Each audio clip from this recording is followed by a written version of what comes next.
Good morning and welcome to another episode of Adam's Angling Adventures. Now, the last time you joined us we were at the amazing Lac Luna in France, and this time round we're at my UK syndicate in the south of England. Now, I've had an incredible time on here over the last 2 or 3 seasons, and I'm going to tell you a little bit more about that later on. But for now, don't forget to subscribe to the channel and hit that notifications button. We've had loads going on over the last few months from Jerry Hammond, Bonesy, myself and other members of the team, and there's loads going on in the future. So if you subscribe to the channel, you'll be sure not to miss any upcoming videos.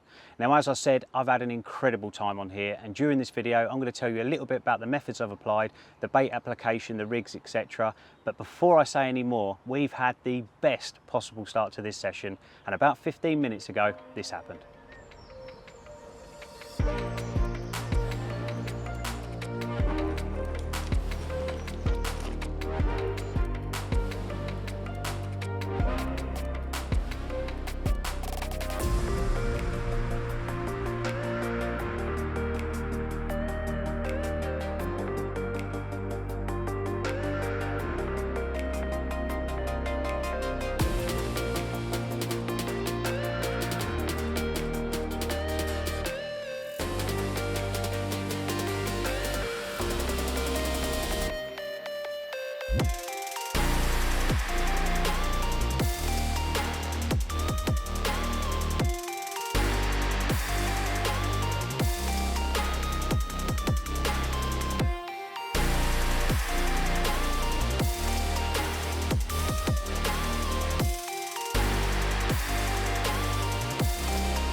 Well, I said we'd had the dream start, and we really have.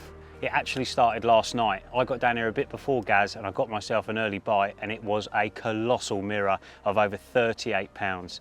Unfortunately, no video footage of it, but we have got some mega cat shots, a big grey, big frame mirror, and it really was the dream start to this session. And if I'm honest, it's just got even better. Wait until you see this fish, caught off the snaggy tree line that we'll talk about later on. But this fish at just over 34 pounds is really unbelievable and a perfect example of the stock in this lake. And if it lets me hold it up, because it's pretty angry, you'll see exactly what I mean. Now, do carp come any better than that? It's got absolutely everything. Scale, shape, colour. It is just an absolutely phenomenal mirror. Fought like a demon. I only just managed to get it out those tree line snags. Luckily I was fishing safely enough and with strong gear as well, and we'll talk about that a bit later on. But what a fish. I'm going to get a couple of cat shots of this, slip it back, get that rod back out, because I'm sure during this session we're going to be treated to 1 or 2 more. Well, I hope I do anyway.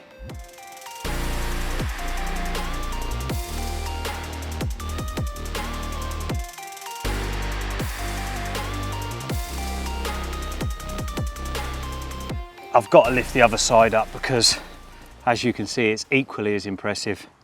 What a really, really incredible carp. They blow me away when they look like this. Hopefully we can have one more before we go home, but to be honest, with those 2 we've had so far, I think we're pushing our luck a bit, don't you?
Well, we said it looked good for another bite, and I said that cast was bang on, and if I'm honest, I would have been pretty devastated if it didn't go, because it was perfect.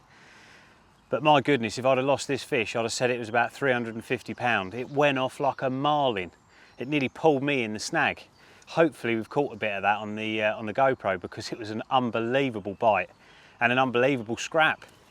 And if it lets me hold it up, you'll see why. It's a hard fighting torpedo, of a male. And just look at the colours on him again. What an absolutely stunning fish. We've been treated to 3 absolute worldies. I can't believe it. We really are riding the crest of a wave a little bit over the last 24 hours. Whoa, easy girl. She's still, yeah, he's still very, very angry. If he lets me hold it up one more time, because that is just absolutely stunning, isn't it? What a carp, eh? And I'll tell you what, one thing's for sure, if you weren't fishing the right kit, fishing that spot down the left hand side, you would not be getting these carp in. I've beefed everything up, and I think we'll talk about all the kit and the sort of methods I've been using a little bit later on, but you really have got to step your kit up to be fishing snags like that, otherwise you won't be getting fish like this in. And one thing's for sure, we don't want fish beating us to the snag, because we don't want to be losing carp, because lost carp can sometimes be a dead carp, which is what we do not want. So we want to make sure everything we hook, that we give ourselves the best possible chance to get in, and we'll talk about that a little bit later. Let's just hold up the other side, because it's equally as beautiful and arguably even nicer. It's got a big scale right in the middle of the fish, and some beautiful big ones down near its peck. Just look at that. They don't come much better, do they? Well, let's slip it back, and let's be really greedy, and let's keep wishing for that brown one's mate to join us for a few pictures.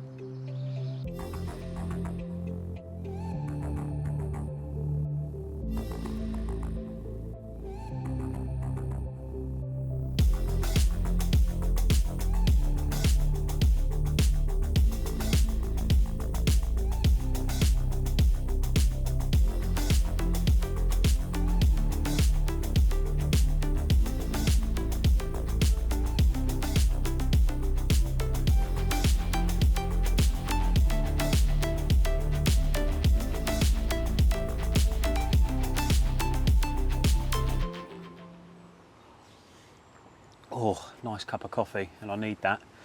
That's been quite a tiring, busy morning, but I'm not going to complain. Those 2 fish have been absolutely mega. And if I'm honest, it does look good for another one. But I did say I'd just tell you a little bit about the lake and my time on here. So I've actually had 3 years on this water, but in the middle of that we've had a COVID pandemic. So I've probably had 2 solid years angling.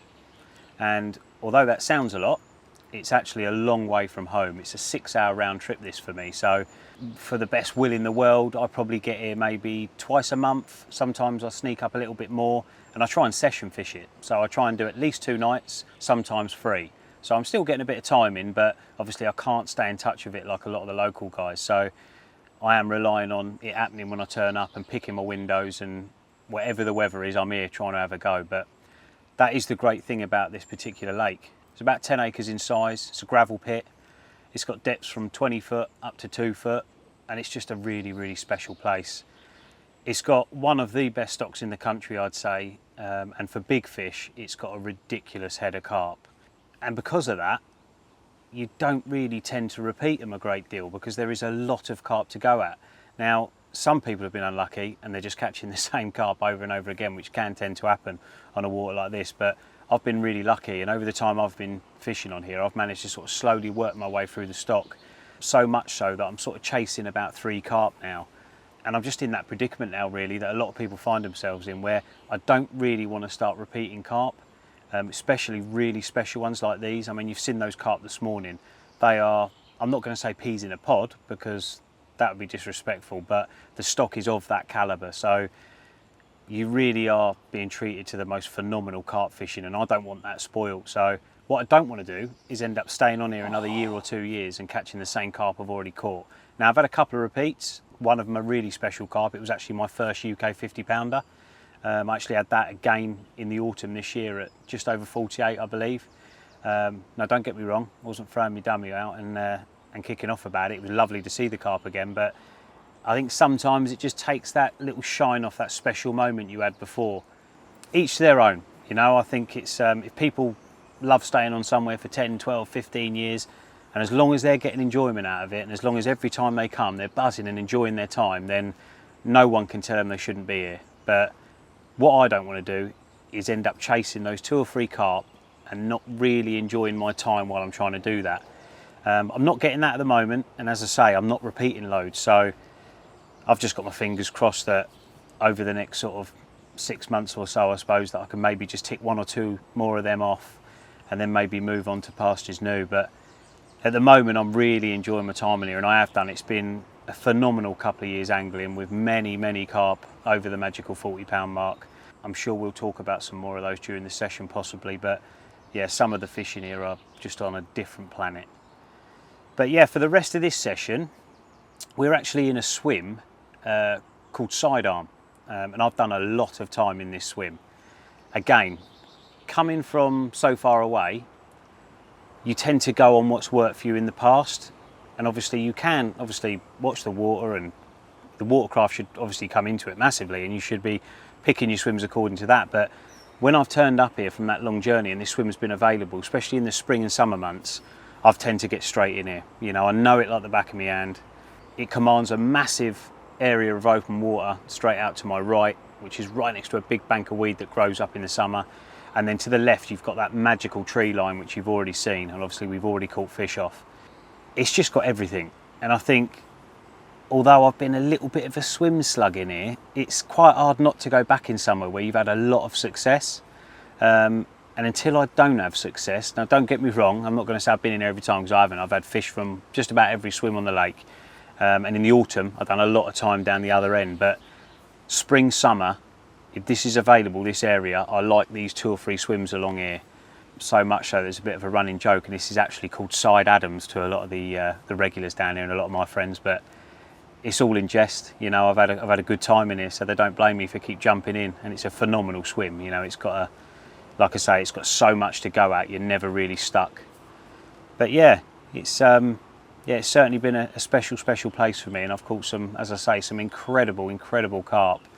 And there's just a few that I'm chasing now. One in particular, a fish called Brown One's Mate, which is nearly certainly over 50 pounds right now. A friend of mine saw it in the snags the other day, and he said it was a good 50 pound, maybe 51s, 52s.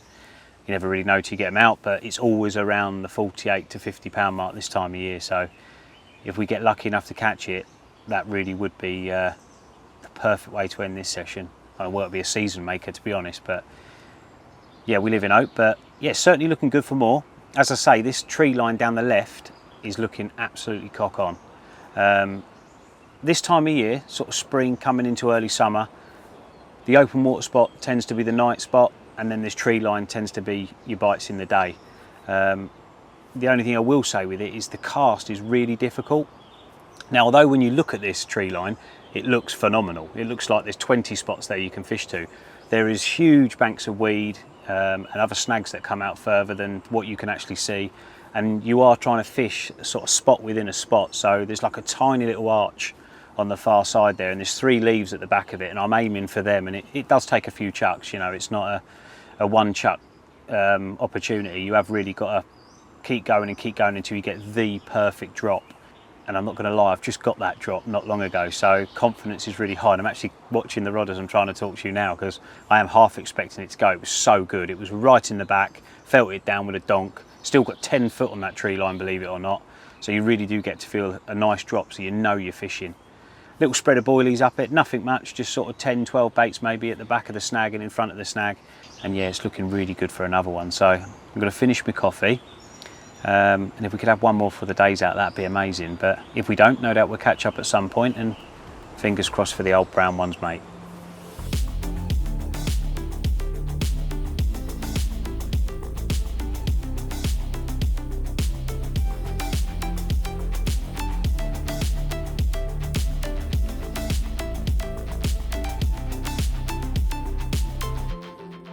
Well, that's the rods all back out and in position for the night. I've redone the 2 rods on the main spot out in open water and given it a good hit of bait tonight. I'm going to leave the rod on the snag right up until last knock-ins, and then I'm going to stick that on the open water spot as well.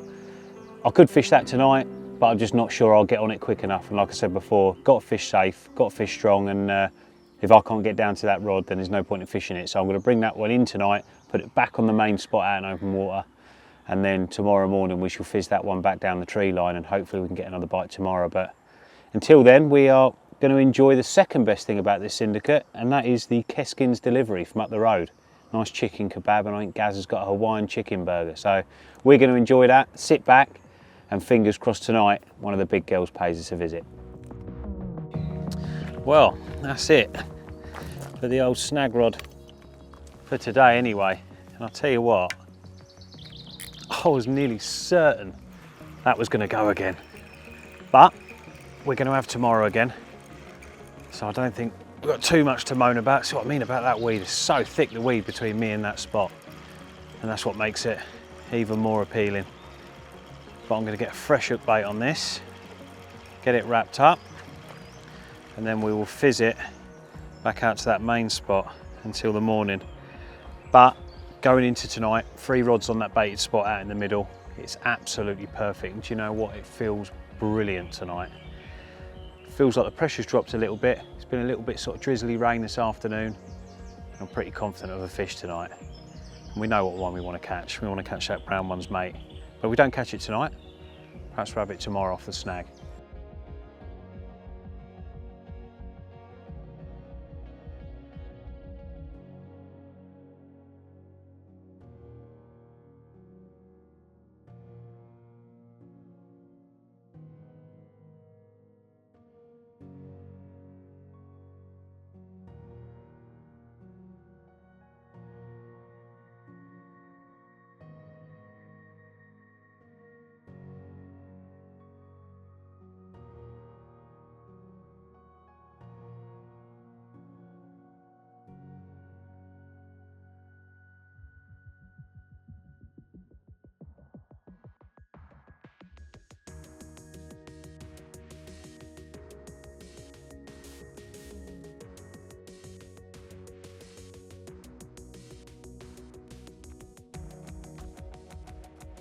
Well, what a perfect way to start the morning. And it's the tale of two halves, because I've actually got an even bigger one to show you. A flurry of activity at first light, and it really did pay off putting all 3 rods on the baited spot last night. I actually had a bite on all 3 rods, but the first one was a tench, and that decided to take all 3 rods out at 2 o'clock this morning. So I repositioned them, got them as good as I could, and obviously they were spot on because they've both gone off. This beautiful common's one of them, and I've also had an even bigger one. It's an unbelievable mirror. We really are getting treated, some mega action. So I'm going to get a couple of snaps of this one, and I'll show you the bigger prize.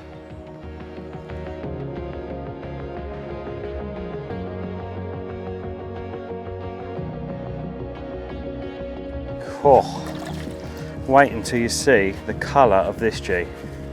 This is unreal. He's a bit bigger than we thought as well.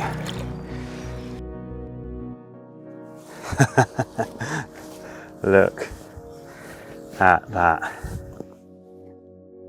Well, I said it was a little bit bigger, and it is quite a lot bigger, but I tell you what, me and Gaz have just been looking at this fish in complete awe. It really is an absolutely incredible mirror. Huge wrist, massive high back, pretty old carp as well by the looks of it. Tiny little mouth. I'd say so far he's got potential to be pick of the bunch for me. He's not very happy with me either. Let's give him a little bit more water, and then I'll attempt to lift him up for you, but you'll see what I mean when we get him up. Just look at that. Do carp come any better than that? The shape of it, the colour of it, I cannot believe. Absolutely gorgeous, beautiful scales, and just an incredible carp. I haven't even weighed it yet, just sort of looking at it in awe really. Gonna get a few photos of it, I will weigh it before we put it back. But yeah, that really is a magnificent carp. Now once we have got this back and we've done our photos, I said yesterday I was going to mention a little bit about the tackle that I've been using while I've been fishing this venue, and especially down the left there on that snag, fishing strong and effectively to get the bites and to get the fish in. So when we've got this back, we'll sit down at some point with a coffee and we'll talk you through them rigs, and hopefully we can catch a few more like this before we disappear. Mwah. Well, I was just about to slip that back, but I've got to show you the other side because it is equally as beautiful. Just check that out. What a carp. Unbelievable. Feeling really, really spoilt. Right, let's get it back to its watery home, see if we can catch one of its mates, in particular, brown one's mate.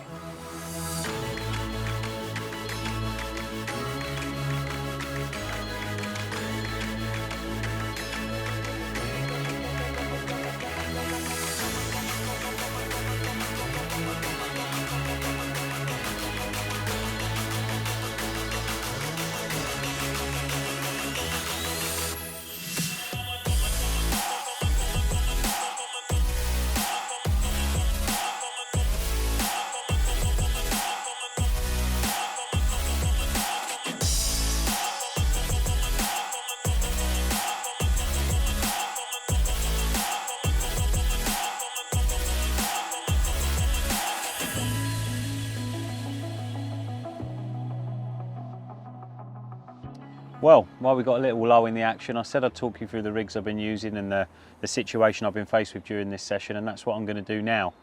Now, for all intents and purposes, I've been using one rig pretty much for all of my spring and summer fishing on this particular venue. It's very much a typical gravel pit, as I've said before. It's up and down, obviously a lot of gravel, a lot of weed and a lot of snags. So with that in mind, the one thing that is at the top of my mind is strong gear. Now, for years, I used to be somebody that went with as much finesse as I could get away with. And don't get me wrong, there's still times when that is needed for cute fish, but when I can get away with it now, I will fish as strong as I can get away with, because I think the stronger you fish and the stronger your tackle is, you are going to be able to deal with just about any situation that you're faced with. Now, the first thing I do always now, and I've done this for probably 2 years, is fish really strong mono. I'm not a massive fan of using leg core or tubing. Obviously, when the rules apply, I have to do it. But if I can get away with it, I will use 20-pound mono straight through, and that's exactly what I'm doing here. On that, I'll use it with a helicopter setup. Again, that's probably for 90% of my fishing. Now, I know a lot of people swear by leg clips and different arrangements for clean ground and mainly favour the helicopters on softer areas and weed line areas, but for me, I think you cannot beat it as a presentation on all areas. I just think it's always fishing.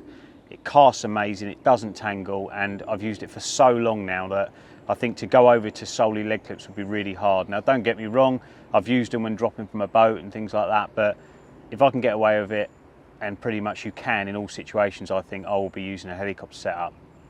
Now, the rig itself, I'm actually a really late joiner of this rig. Obviously, it's probably the most popular rig in carp fishing, and that's the Ronnie rig or the spinner rig. Again, for years, I used something very, very similar that I have used in other videos before, and it was a bit like a Ronnie rig, but there was a bit more going on and a bit more fuss, and what it didn't do was allow me to change the hook. So if something went wrong, if I bird the point over or something happened during the fight and I had to change the rig, it was just a complete change. I couldn't change the hook. Now, obviously the biggest advantage with the Ronnie is the fact that you can change the hook, and especially when you're fishing places like this, gravel pits, where points are going to go over more often than not. You are going to need to change that hook a bit more regular. You know, even on a bad cast, sometimes the hook point will go over. So being able to just light that little bit of shrink tube, whip the hook off and put another one on is an absolute game changer. And yeah, I'm a bit of a believer now that for the majority of my pop-up fishing, it will always be the spinner rig. I think the hook holds are absolutely amazing. Now, the only thing I'm doing slightly different, or I say different, I'm sure lots of people do this, is my boom sections are actually 20 or 25 pound semi-stiff or stiff link material. In this case, I've been using this new Cygnet stuff, and that's in the semi-stiff, and the actual booms themselves I do not need to change. So I'll tie them directly to a ring swivel and then directly to the Ronnie swivel, and the putty will just go over the knot, and then obviously the Ronnie swivel end can just change the hook. So the boom sections themselves never have to come off the rods unless they get damaged. Now, I did have one bad cast down the snag there and the hook link did get damaged, so I had to change one of them, but 99% of the time these hook links can stay on for months and months and months. So again, speed, ease, it's just a really nice way of fishing. The fact that you can just whip that new hook on and prepare a hook and a pop-up in readiness for a rechuck, I think it's one of the biggest advantages with that as well. And as I said, strength is absolute paramount. So hook wise, I've got the new Cygnet hooks in the XS curve shank pattern. Now, I'm a massive lover of the curved shank with the Ronnie. I think it sits absolutely beautifully. And that XS just gives me a little bit more confidence, especially when fishing to woodwork and things down the left arm here. And also, I think if you're somebody who favours sharpening your hooks, I think the XS range sort of lends itself perfectly, because obviously there's a little bit more meat on the bone, and I think with the standard hooks sometimes they can be over sharpened and make them really, really delicate, where the XS pattern I think's a lot nicer, because even if you do hone them a little bit, they're still a lot thicker gauge than just your average hook. So they're my hook of choice. They might not be everybody's, but I love them, and I think they're a little bit heavier as well, which means you need a little bit less putty as well, which again, all these little percentages I think make a difference. And for me, I think the presentation of that is absolutely perfect.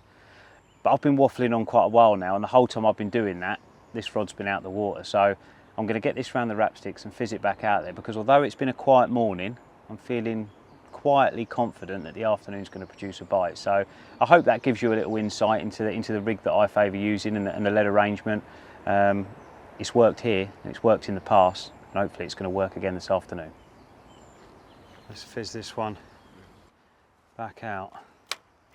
Hopefully, first time.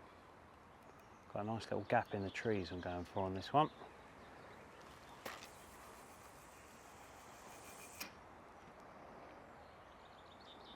Boom. That's perfect. One thing that's probably worth mentioning is this open water spot I'm fishing has got a lot of weed between me and the spot, and you might notice the rods are jacked up in the air a bit, and it's not to be cool or look fashionable. It is for good reason. It's to try and keep as much of the line out of the water between me and the spot. Now, it's virtually fishing a tight line, but to be honest, by the time it gets out there, which is, I don't know, about 65 yards maybe, it's already going to be on the deck, especially the last 20 or 30 foot, so you've got nothing to worry about. But what it means is all my line stays out of that weed between me and the spot, because you'll notice the first thing a lot of people do is they cast out, tip straight under the water, they pull tight, let all the line sink, let it go really slack, fish nice low bobbins, which is great. And in the right situations, that's a good thing to do, and I do it, you know, try and keep that line as inconspicuous as possible. But in this situation, if you did that, the line would just submerge into the weed, you get a bite, the line would be all caught up, the connection between you and the fish will be weak, and to be honest, you can end up snapping off as well, because there's a lot of debris and bits and swan mussels and that in this weed, and you do not want to be in it, put it that way. So the quicker you can get that line up and in direct contact with the fish, the better. So get your tips up a little bit if you're fishing over weed. Keep that line as tight as you can between yourself and the spot, and trust me, you'll land a lot more carp than you lose. Don't know, got a bit of a predicament. Part of me wants to leave it, but part of me says I should have had a bite. It looks absolutely perfect. Sit on my hands for another 10 minutes, I think. And if nothing happens then, just give it a rechuck just for confidence. You never know with a situation like this. I've got a good drop, but with snags like that, not being able to actually see in there and see where my rig's landing, it's hard to know whether it's landing absolutely perfect. I might just be getting a donk, and then the rig might be lying in and around a load of debris. So I always think like that. If you've not had a bite, rechuck, because sometimes it can be about 5 minutes after that rechuck that it'll go. But I'll stick the kettle on, sit on my hands, we'll have a look in 10 minutes or so.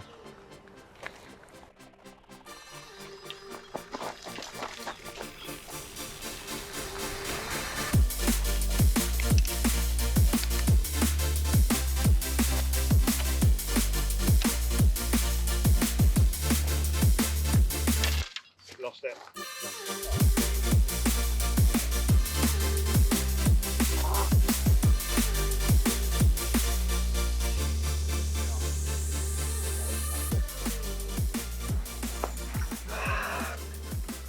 Waited all day for that. They're there. No! What did they get you on? How did it get in there?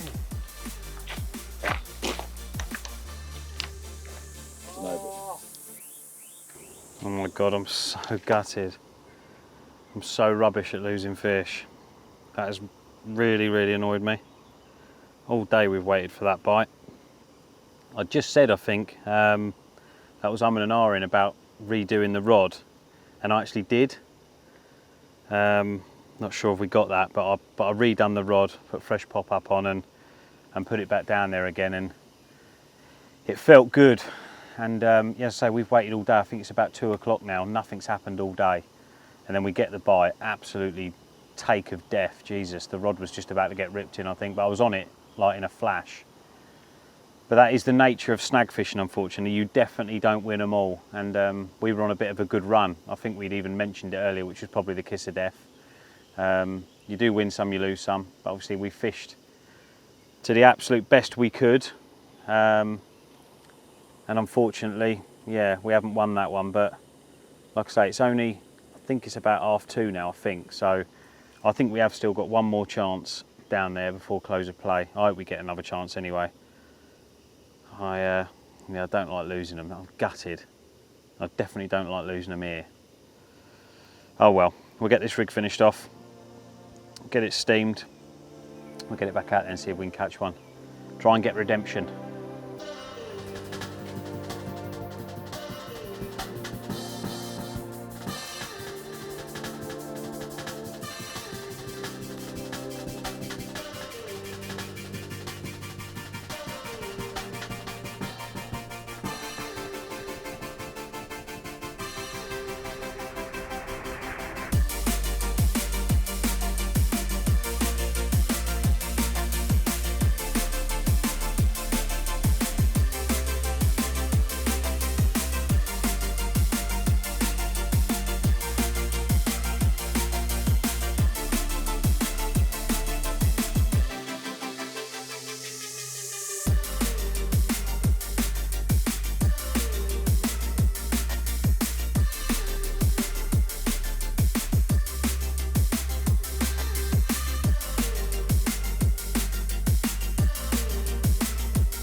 Well, the last night is upon us, and like all good things, they go too quickly, and we've had a great session, so it's gone even quicker.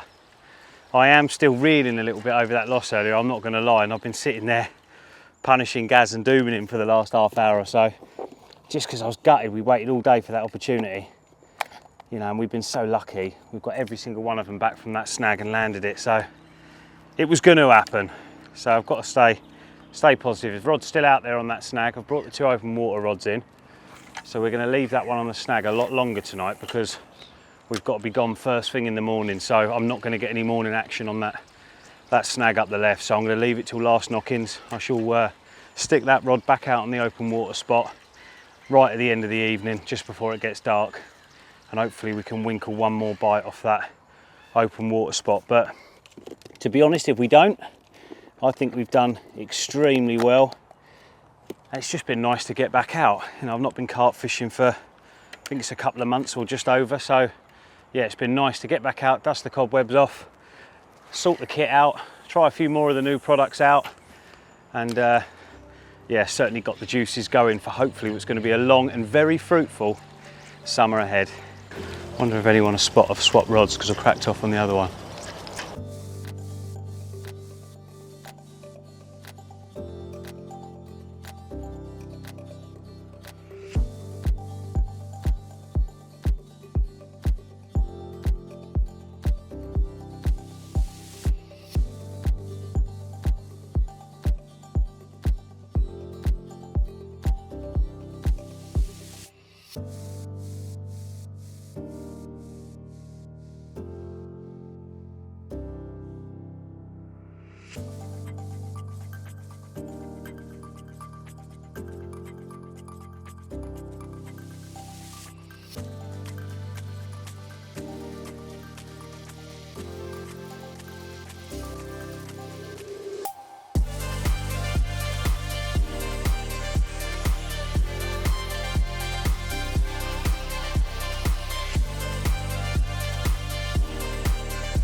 Busy morning.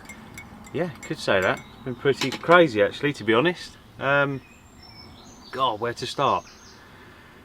Well, if I'm honest, I thought that was going to be the end of our action yesterday, that fish we lost in the snag. Obviously we went to bed really confident last night, but confidence was at rock bottom when I answered a call of nature this morning at about 3:15, I think it was. I remember looking at the clock or going on my phone like you do when you wake up, and nothing had happened, and I hadn't heard anything either. So I thought, well, maybe that's it then, they've moved out. Obviously yesterday's action was a lot slower than the previous day, so yeah, I wasn't feeling particularly confident.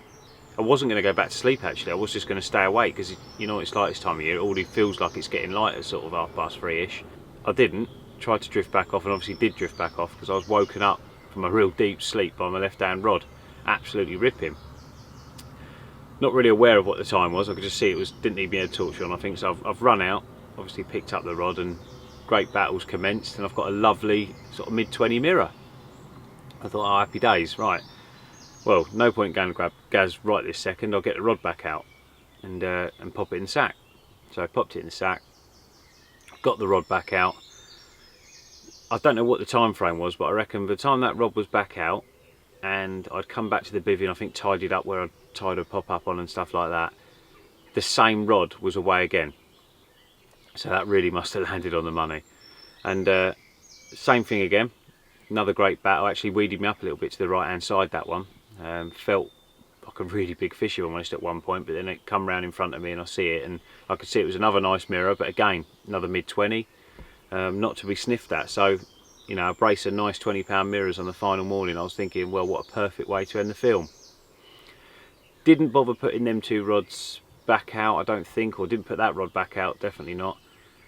Come and sat back on the bed, sort of thinking, right, plan of action, have to get Gaz up in a set, we'll get these photos done and that. And then the one remaining rod, or if it wasn't the one remaining rod, it was the right hander, pulled up tight and then went completely slack. A bit like a tench bite, to be honest, in here, because they tend to pick it up and then swim towards you and then cause you all sorts of carnage.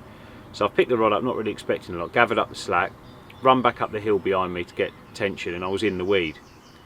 I was thinking, oh great, you know, tench, you know, not the end of the world, I wasn't dooming or anything, I just had two lovely carp, so I was thinking, it's not the end of the world, we'll get the one remaining rod in, put it up against the trees, get on with the fish. And then all of a sudden, that sort of telltale, slow little chug at the back of the weed, and I was thinking, oh hello, it's a carp.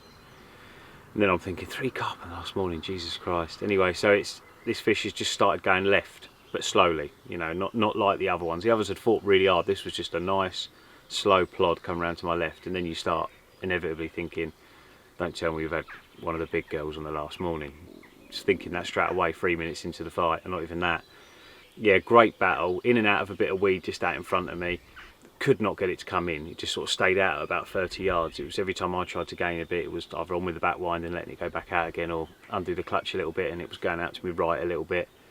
But eventually I had it underneath the rod tip, and it just felt like that typical big fish, you know, just going up and down the margin. And then he started going a little bit, and I was thinking, one, I want to see it, and two, do not lose this one. You know, the other two have just stayed on perfect, so don't you come off. And yeah, it's come up and turned, and as I say, it's like, by this time, I can't think what the time would have been. I suppose it would have been 4:30ish, 4:45 maybe, I'm not sure, but it was, you know, light, you know, relatively. So I could see it perfect, could see it was a common. And there's a few big commons in here.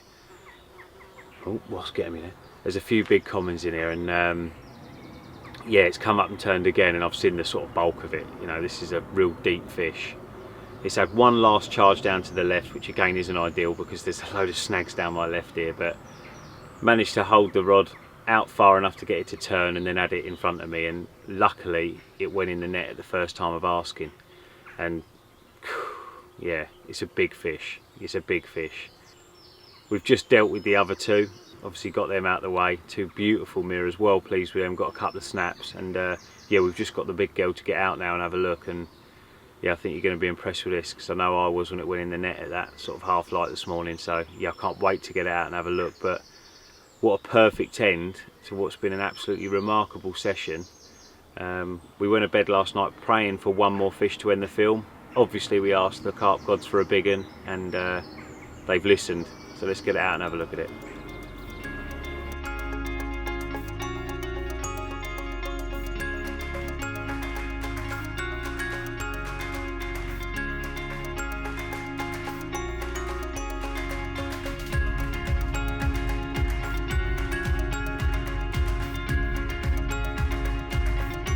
Let me just show you off because you are beautiful. Oh man, look at that, G.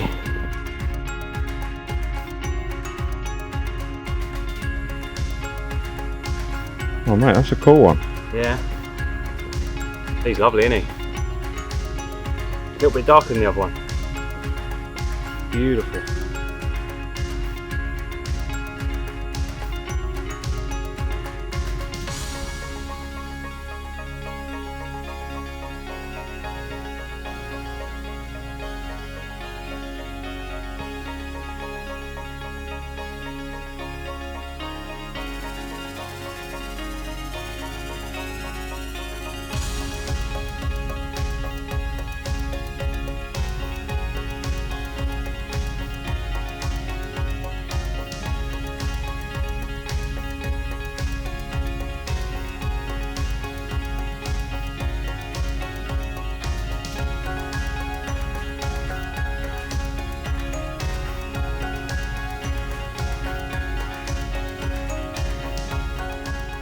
Well, we said it was a big fish, but I don't think either of us realised how big until we got it on the mat and revealed it out of the sack.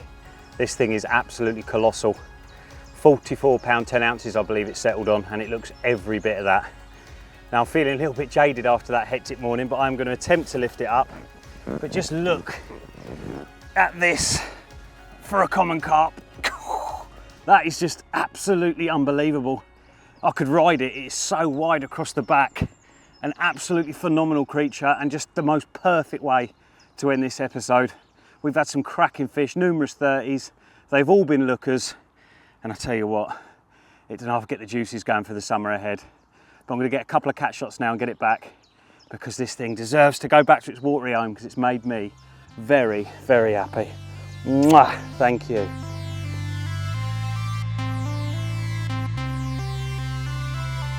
Well, I've got to show you the other side, because have you ever seen a common as immaculate as that? What a fish, enormous wrist. Oh my God, absolutely blown away. What a mega, mega carp.